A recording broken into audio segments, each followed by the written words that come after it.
Mambo vipi? Hopo kupoa. Hii ni Funguka na Mimi TV. Bianzemaki ni Mr. Funguka Rairia. Tunaendelea tulipoishia. Tuko na herufi D wakiwa kwenye mahusiano. Kama umepitwa na herufi ya kwanza ya jina la mpenzi wako mkiwa kwenye mahusiano, unatamani kujua sifa na tabia zake, yupoje, sifa gani, tabia gani amezificha, basi tembelea sasa YouTube channel yetu ya Funguka na Mimi TV. Na kwambia hivi, nasemaje, hautojutia ukitembelea channel yetu ya Funguka na Mimi TV pale YouTube. Tuanze na sifa ama tabia ya kwanza ya watu wenye majina haya yanayoanzia na herufi D. Sifa ya kwanza. Sifa kwanza ni mtu anayependelea usawa. Akiwa mwanamke anaweza kuwa tishio. Unafahamu feminist?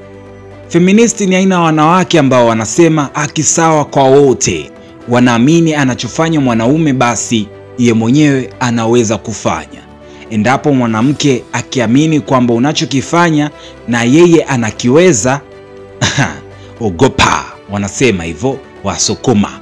Sasa ogopa kutokana na mwanamke akianza kufikiria kwamba unachoweza kukifanya wewe na yeye anaweza kukifanya, ina maana ameamua kuwa mshindani wako, hatoka kukusikiliza.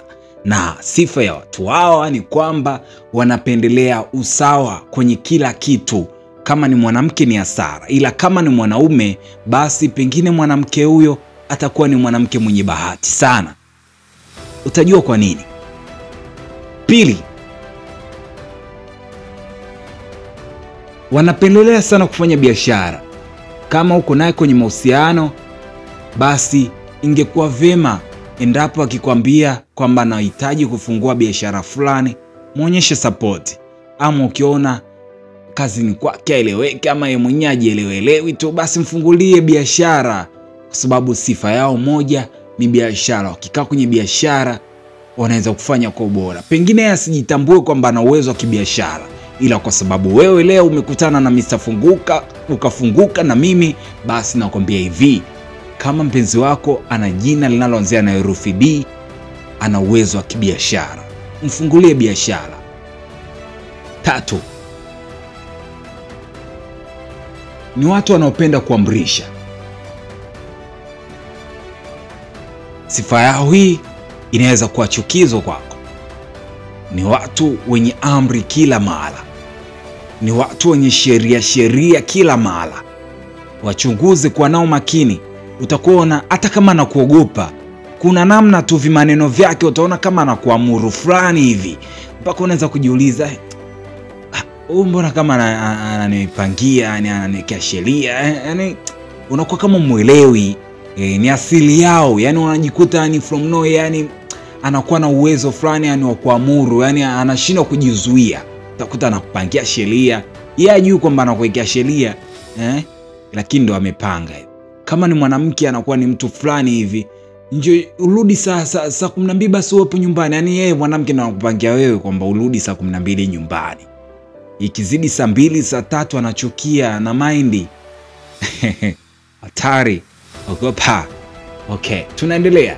Sifa ya 4 ni kwamba watu hao wenye majina yanayoanzia na herufi D wana sifa ya kuwa wasafi. Kama unaishi nao kwenye nyumba moja, chumba kimoja, basi kuna swala hili. Endapo ukiwa mchafu hamtoendana. Ni watu wanaopendelea usafi kupita maelezo. Wanapenda kuongea sana endapo akiona wanakuelekeza jambo fulani ufanye kiusafi alafu wewe ufanyi. Uwaga wanachukizwa mno. Sifa ya mwisho ni watu jeuri na wenye misimamo mikali. Sina haja ya kuelezea. Unamjua mtu jeuri alivyo. Unamjua mtu mwenye msimamo mkali. Watu wengi wenye misimamo mikali wenyewe wanaamini kwamba ni misimamo, ila misimamo mingine huwa inaletwa na jeuri ndani yao. Sasa watu hawa misimamo yao ni jeuri. Anaweza akawa anakuongelesha kiupole lakini anakuamuru. Anaweza akawa anakuongelesha kiupole lakini anakusema. Yani wewe mwenyewe tu unamsikilizia, unasema mbona kama anasemwa hapa, lakini anakuongelesha kihekima. Ndio watu wenye majina haya yanayoanzia na herufi D wana sifa hizi. ni moja ya tabia zao zilizojificha. Kama una mpenzi wako mwenye jina linaloanzia na herufi D, basi kumbuka kwamba the one and only, the smartest storyteller right here, Mr. Funguka, Mr. DOD. Kincheki pale Instagram utakumetisha kinoma nao. Sawa kabisa. Hii ni Funguka na Mimi TV na imani umefunguka na mimi. Usiache kusubscribe. Tukutane kwa video inayofuata. Tunaendeleza na herufi ambazo hujazisikia hapa. Kama umepitwa na herufi zilizopita, basi nikwambie hivi, nasemaje? Ukifika YouTube hautojutia kulitafuta chaneli inayoitwa Funguka na Mimi TV. Chao chao.